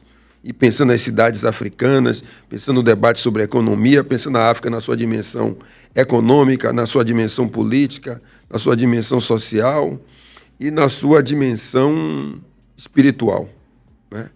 E isso lhe dá um lugar, né? Uma chamada, esse elemento que ele traz, quando ele diz, olha, e faz referência a Mandela, você precisa separar o impossível do extraordinário. Ele diz, Mandela foi alguém que separou o impossível do extraordinário. Impossível é uma coisa. Extraordinário é um outro conceito. O extraordinário não é impossível. Você precisa fazer o extra, além do ordinário. O momento, ele diz assim, Mandela foi alguém que separou o impossível e o extraordinário e conseguiu fazer essa África do Sul, superar todas as suas dificuldades que ele resolveu ali, com seu poder de conciliação, se baseando no Ubuntu, né? Na filosofia Ubuntu, eu sou porque nós somos, buscando essa conexão do ponto de vista... E é uma invenção africana, né? É filosofia africana, dos países africanos ali, de criar essa ideia de humanidade. E, ao trazer isso, né, de separar, eu acho que esse momento, né, que nós estamos, a gente vai ter que fazer o extraordinário. Quem convive comigo, eu tenho sempre afirmado, vamos ter que fazer o extraordinário. E o impossível, o próprio Mandela falava, é tudo sempre impossível até que alguém venha e faça. Então, eu acho que a gente está nessa fase aqui de fazer o extraordinário. Silvio, o fundamentalismo religioso que se espalha pelo país atualmente, né, de uma forma preocupante, no meu entender, é um empecilho, é um obstáculo a mais que se tem que passar para se chegar a uma vitória, porque eles interferem até nas eleições e posteriormente em alguns governos. Como é que a gente pode Isso parece-me um retrocesso. Como é que a gente pode ultrapassar essa barreira? Primeiro, fazer isso que você está trazendo aí, que reconhecer que é um problema. Que às vezes ele não pode ser ignorado. A questão maior do fundamentalismo é que ele mata a política. Fundamentalismo, como é que você conversa assim? Uma coisa é o aspecto religioso, outra coisa é o fundamentalismo que impede que você converse. Você não reconhece o outro, isso é um fato. Eu acho que assim, esse é a minoria, mas que nós, né, quando eu digo que o axé, o amém, Jesus, tudo isso a gente vai ter que se conversar, vai. Porque pra gente já foi pior quando a gente vinha no navio. As pessoas não se conheciam, as pessoas tinham problemas, eram inimigos, tiveram que se juntar para não morrer. E a gente precisa ter esse nível de consciência hoje, de percepção, de que se antes eles já utilizaram o expediente da cor, porque mesmo assim, Clarice que está aqui, né? Eu conheço trocentas outras mulheres que não têm nenhum problema de achar que não tem dúvida quanto à sua negritude. É um processo. Eles já utilizaram esse expediente da cor para nos dividir. Diz assim, você é Jambete, Morena Clara, né, Jambo.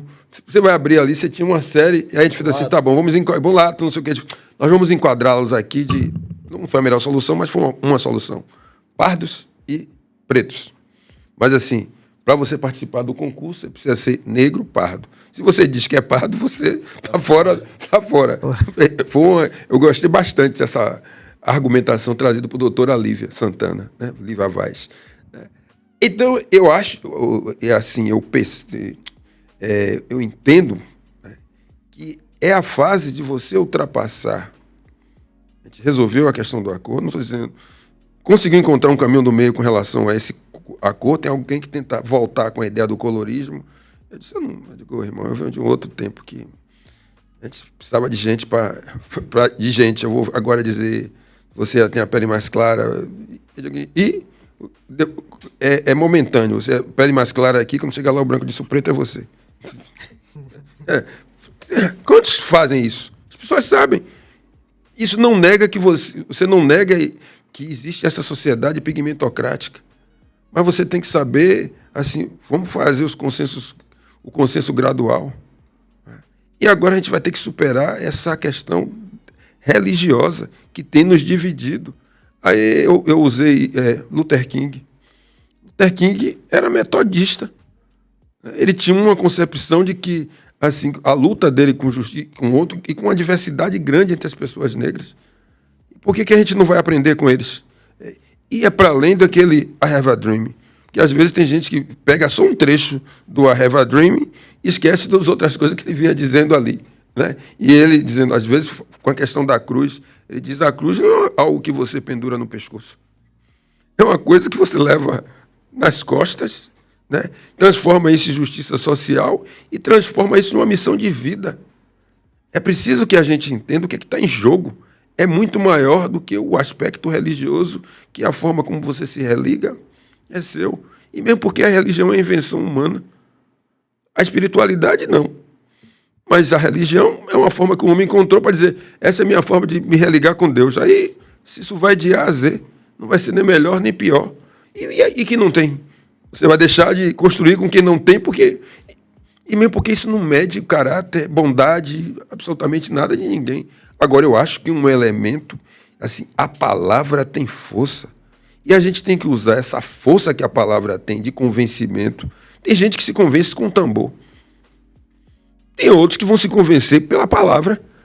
Então, nós temos que aliar o tambor, a palavra, o joelho no chão, a cabeça no chão, o que fica em pé, o que diz amém, o que diz axé, né? O Hare Krishna. Existe, assim... Aqui tem um negócio chamado justiça social e fazer justiça racial e melhorar a vida das pessoas. Topa? Assim, vamos. Porque isso aqui vai ser bom para mim, vai ser bom para você, vai ser bom para todo mundo. Isso que é um butu. Silvio, a gente criou uma espécie de roteiro, né? Quando a gente nos preparamos aqui para várias perguntas e por metade das perguntas, dos temas que a gente queria abordar aqui com você. Metade, ficou faltando bastante. Vai me convidar de novo, né? Alcançamos aí, não. Vou ter que convidar, sou obrigada. A gente tem que fazer o 2. Verdade. 1h e 35 minutos de gravação, né? Assim, a prosa fluiu aqui, foi bem bacana. Uma tarde de muito aprendizado. Aí ficaram vários outros temas bem pertinentes e que a gente precisa ouvir, a gente quer saber. Acredito que muitas pessoas também querem saber, querem te ouvir. Mas eu queria agora, antes da gente encerrar, fazer uma última pergunta. Na verdade, eu ia sugerir que você faça a sua pergunta, Pedro termine com a dele e eu faço a última pergunta na verdade, e a gente encerra. Na verdade, não é uma pergunta. Então, eu vou deixar que você fale, né? Qual a necessidade, o que é que você pode passar para a população hoje, no sentido de, não vou dizer convencer, mas que elas consigam perceber a necessidade de se ter um representante negro na prefeitura. Mesmo que não seja, vou chamar de você, viu, gente? Porque eu perguntei antes de começar se era doutor, se era senhor, se era excelência, e é você, porque nós somos íntimos, amigos de infância. Eu era uma heresinha que andava com ele na infância dele, tá? Porque aqui eu não estava. Isso é um fato. Ele me prometeu contar piadas, não contou piadas, então tá devendo a piada, porque ele não é esse homem sério que vocês estão vendo aqui, não. Enfim, então assim, o que eu quero, né, todos nós queremos aqui nesse momento agora, é que você traga esse posicionamento, o porquê, né? De se ter essa representação, como você mesmo falou, a população precisa se ver representada, né, numa figura de um prefeito negro. Olha, essa é uma pergunta que eu diria que a resposta ela vai sendo construída, né? A cada conversa, a cada momento você vai recebendo uma dica, vai construindo essas respostas. Que a cada pergunta também vai lhe suscitando, porque você tem uma diversidade. Eu posso buscar no passado e dizer, está cansado não? Dos mesmos, das mesmas coisas. Onde eles nos trouxeram? Eles nos oferecem muito pouco. E a gente pode tanto, a gente pode muito, a gente pode mais, a gente pode construir de fato o que será. Nós tentamos lá atrás e nunca deixamos de lutar. O que foi prometido não foi entregue, né? A abolição aconteceu. O dia seguinte a essa abolição é esse estado de coisa que a gente está vivendo aqui, né? Os Santos não têm vez, o sobrenome. Os Silvas não têm, o Jesus. Por que para a gente, imaginando um edifício de 15 andares, a escada tem que ser sempre a gente que sobe a escada, outro pega o elevador? Eu acho que isso é chegado um momento, tem uma coisa de reparação, porque nós fizemos muito por esse país. Essa cidade não ia a lugar algum sem nós, sem a nossa mão de obra, sem a nossa inventividade, sem a nossa criatividade. Só o que vem de troca é muito pouco. Quem anda de ônibus nessa cidade? É a população negra. Quem é que sofre com a imobilidade urbana? É a população negra. Não é porque você é pobre, você está pobre, mas você é negro sempre. O fato de você ser negro tem lhe jogado, lhe mantém na pobreza. Isso é algo que a gente precisa trazer, traduzir e dizer assim, e por que isso acontece? Porque as escolhas políticas não são escolhas técnicas. Há uma escolha política de nos deixar nesses lugares. E quem perde com todo mundo. Quem é que tem assistido, quase como uma regra, a inversão do ciclo da vida com a nossa juventude? O avô, a avó, enterrando seus netos, suas netas, os pais enterrando seus filhos e filhas. Quando acontece, no outro lado, é uma exceção. Infelizmente acontece. Quando há um encontro, assim, numa manhã, que é uma coisa assim dolorosa, como há um encontro doloroso desse de hoje pela manhã, do cara chegar assim, do nada, essa violência que está descambando dentro da escola. Na semana anterior, a professora, né? Isso vem, mas tem determinados locais onde essa violência é recorrente e há uma naturalização desses espaços. não me coloco nessa caminhada como um herói. Não acredito nisso. Né? Eu acredito em você ter compromisso e comprometimento com o coletivo. Ser um esforço de um conjunto, de uma força para construir o que virá. É fácil? Não. Mas hoje, quando perguntam, você tem a capacidade, a qualidade? Tenho. Do ponto de vista acadêmico, do ponto de vista político, está sempre em construção. Mas, acima de tudo, eu acho que eu tenho uma característica assim, que a política me fez, assim, todos os dias eu tenho um compromisso com as pessoas. Eu sou alguém que eu me comprometo. Eu venho de uma experiência antes da política, dentro do Instituto Cultural Steve Biko, que esse ano completa 31 anos. Assim, a gente teve um sonho e viabilizou a entrada de muitas pessoas negras nas universidades. Isso é algo concreto. E a vida de muita gente mudou por meio da educação. Não é alguém acordar de manhã e dizer assim, não, o que muda é a educação. Eu digo, sim, e você fez o que no dia seguinte para que isso acontecesse?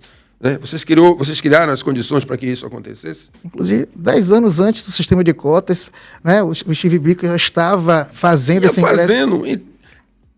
E a Steve Biko é uma continuidade. É que às vezes ficam dizendo para a gente que a gente tem que estar sempre assim... Não vai reinventar a pólvora. Tem hora que você precisa...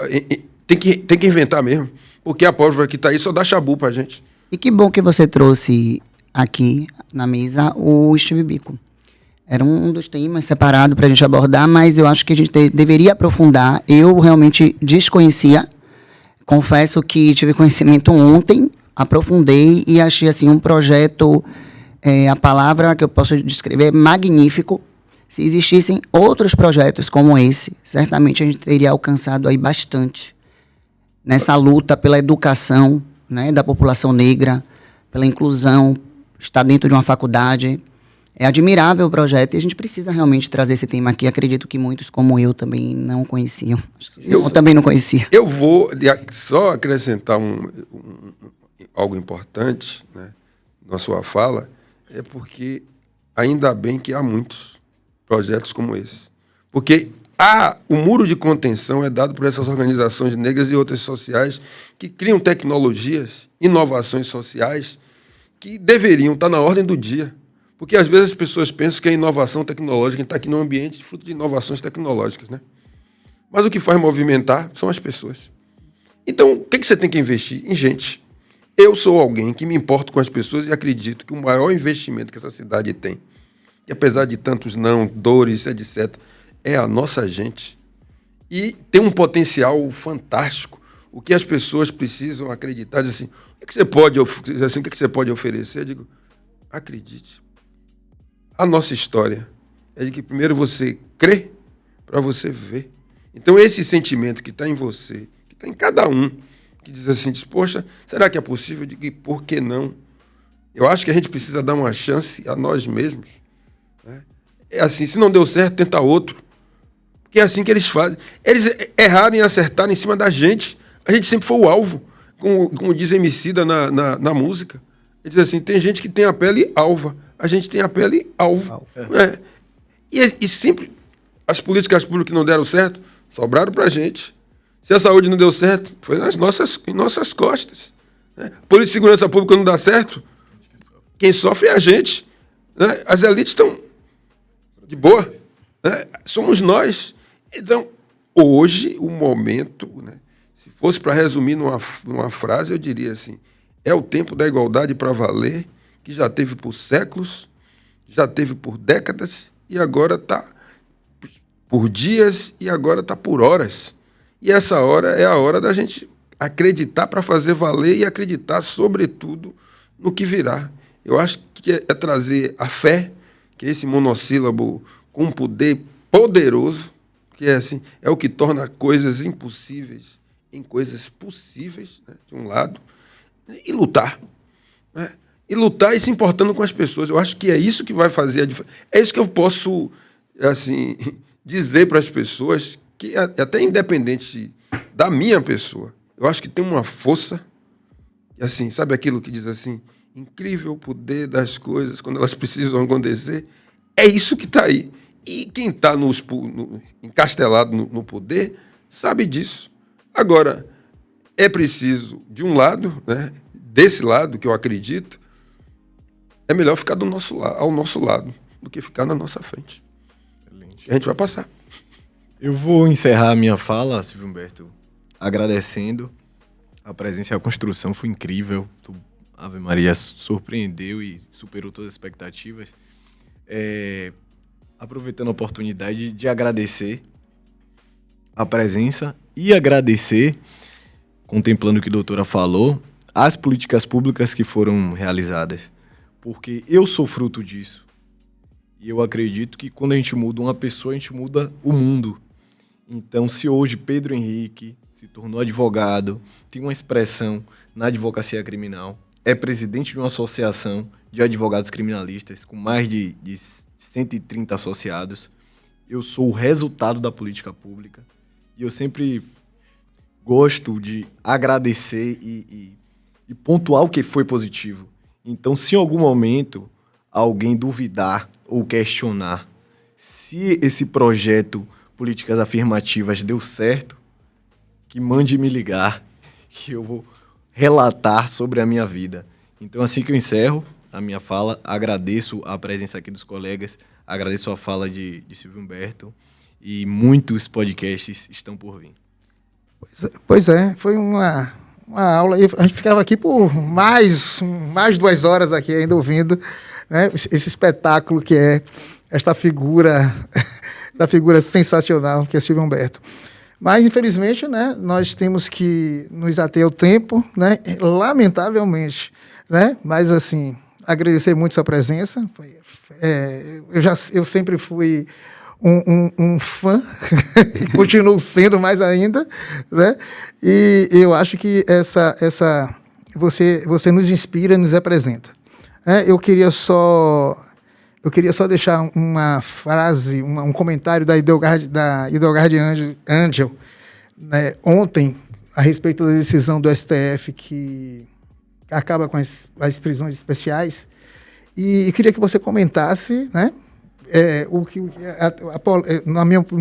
a polêmica que traz, porque há conflitos democráticos e raciais, como é que ela diz. Ela diz o seguinte, que bastou o negro ter acesso à universidade e sair com diploma para o STF cancelar a prisão especial. O que você acha disso? E sob o argumento de que somos todos iguais, né? Exatamente. Quando chega Assim, é evidente, se você vive numa sociedade igualitária, não teria sentido você ter essa prerrogativa, né? Eu entendo que, assim, é uma sinalização, né, importante, porque assim, você tem uma carceragem nossa, né? A população carcerária do Brasil deve ser a 3ª ou a 4ª do mundo. E considerando quem está na nossa frente, possivelmente é a China. Estados Unidos e China. A China, então, tudo que a China se meter, ela vai ser maior, né? Sim. Proporcionalmente. E aí você tem mais de 700 mil pessoas, me parece, que estão presas, né? Se você fizer radiografia, vai ver, né? Eu entendo que, assim, eu vou maturar melhor porque, assim, em tese, você tem, assim, ó, se você tem mais esclarecimento, em tese, você não deveria cometer determinados crimes. Mas a gente sabe o que é que está por trás, o que é que isso significava, porque quem que era para proteger o colarinho branco. Tanto que o colarinho branco não apareceu. Eu lembro de um estudo que a professora Rita Dias fez, uma época, no curso de Direitos Humanos, onde apareciam os negros e onde apareciam os brancos. O crime de colarinho branco não aparecia na página policial do jornal. Aparecia na página da política. Os outros crimes contra o patrimônio, aquele dali é crime contra o patrimônio público, aparecia em um lugar. O outro, que era o patrimônio, né, virava notícia na polícia. E quem é que, em tese, era os violadores desse patrimônio público? Essa população preta, pobre, que não tinha os direitos, né? Então, eu acho que esse é um debate que precisa ser enfrentado, porque a gente precisa ver qual é o debate que eles vão fazer, esse em torno do perfilamento racial. Porque, vamos ver, dizer assim, qual vai ser a posição do Supremo diante disso? Que me parece que ainda não finalizou, ainda não finalizou, porque vai ser 2 pesos, 2 medidas, né? Porque eu acho que tem que ser enfrentado e garantir mesmo a igualdade de condições, porque à medida assim, o fato de, a gente sabe o crime que usou, porque assim, vocês são do direito, as leis surgem de onde? Alguém acorda de manhã, nascem com um porquê. É isso que eu acho que Delgado está trazendo. Havia um porquê, porque era mais uma forma, assim, daqueles serem protegidos, porque quem chegava naqueles lugares tinha nome e sobrenome. Não chegou, o cara, deixa fulano de tal protegido. É evidente que agora que o povão começa a chegar, eles vão encontrar uma outra forma para diferenciar. E aí precisa saber quais são essas outras, os nuances que estão aí. Agora, eu acho que entender o porquê que a lei foi criada é fundamental para poder entender o porquê das respostas. E entender todo o contexto que está se valendo, que não deixa de ser influenciado, porque está se trazendo. Então, assim, eu acho que deveria garantir você tem essa igualdade, mas assim, digo, o que é que vai diferenciar? Por quê? Sem discutir os porquês que ela foi criada, eu acho que a gente vai ficar um debate assim, tá? É porque agora está igual para todo mundo. Isso é a aparência do debate. Eu quero entender o que está por trás. Deixa eu te fazer a última pergunta. É bem simples. Você responde com uma palavra, sim ou não. Você toma cerveja? Você bebe cerveja? Sim. Então, bora encerrar o podcast, a gente vai lá para fora, tomar uma cervejinha e concluir, porque eu não quero parar de falar, de ouvir. Olha, eu vou lhe dizer uma coisa. Você conseguiu um milagre nessa mesa. Você conseguiu um milagre. Você conseguiu calar a boca dos 3. 3 tagarelas. Olha, eu não senti vontade de falar. E ainda faltou o Estatuto da Igualdade Racial, do qual ele foi relator. Questões polêmicas. Steve Biko, que ele é presidente de honra. E outras questões. Apropriação cultural, quero muito falar sobre isso. Questões também quanto às religiões de matriz africana. Carnaval. Olha, nós temos uma Carnaval. Para outro bate-papo. Né? Eu acho, inclusive, que você poderia abrir lá uma salinha pra gente ficar lá do seu lado no trabalho. Você ia tomar um cafezinho no nosso escritório. Mas a cerveja tá valendo, viu? A gente pode tomar cerveja e terminar aqui. Mas vamos agendar sim um outro bate-papo desse, né? Outra prosa, porque realmente estamos terminando, mas com dor na alma. Porque era pra ficar mais 2 horas ainda conversando. Confesso que assisti uns outros podcasts aqui, antes de fazer esse pódio da gente, para ouvir um pouco, né? O seu perfil, entender um pouco. E posso lhe falar uma coisa também? Não sei se é impressão minha, mas confesse. Você gostou, né? Você sentiu à vontade. Eu gostei, eu vi que você, todo na malemolência, você falava. Eu acho que... No outro, você ficou assim, ó. Estavam lhe beliscando. Não, eu diria o seguinte, que à medida que as perguntas são importantes, né, isso vai trazendo, vai se lhe renovando. Eu tenho muita preocupação de não ser repetitivo com as coisas, né? Mas assim, o que são as minhas convicções, né? Os meus compromissos e meu comprometimento com a luta, esses aí são inarredáveis, é de vida, são de vida mesmo. E é o que eu acredito, eu acho que é importante isso que vocês estão fazendo, né? A gente criando as nossas possibilidades, porque nós vamos precisar de todo mundo, como diria, acho que é Beto, esqueci o nome dele agora, Beto, que é o lá de Minas Gerais, que diz 1 mais 1 é mais forte do que 2, a gente vai precisar. É por isso que eu me inspirei em Gonzaguinha, quando ele diz, fé no que virá, né? Fé na gente, fé no que virá. Eu acredito, e quero parabenizar vocês, porque, minha gente, pode opinar. Pode opinar.